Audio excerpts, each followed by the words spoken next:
السلام علیکم پیارے بچوں، آج کی ہماری کہانی کا عنوان ہے اداس پری۔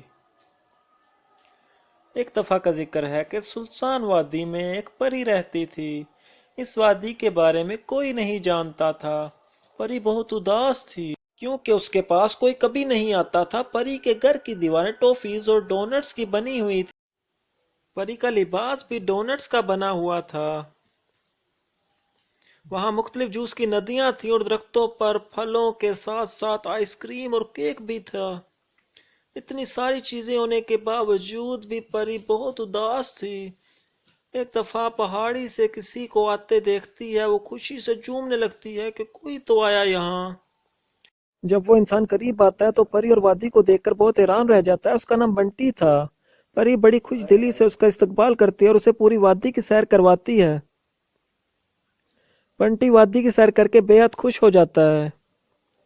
جب شام کا وقت قریب آتا ہے تو بنٹی پری سے واپس جانے کی اجازت مانگتا ہے۔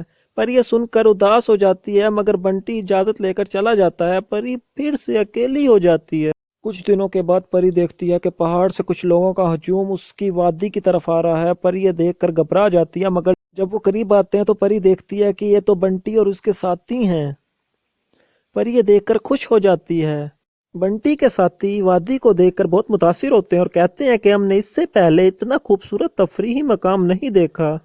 بنٹی اسے بتاتا ہے کہ آج کے بعد تم کبھی اکیلی نہیں رہو گی کیونکہ لوگوں کو تمہاری وادی بہت پسند آئی ہے اور وہ یہاں بار بار آنا چاہیں گے۔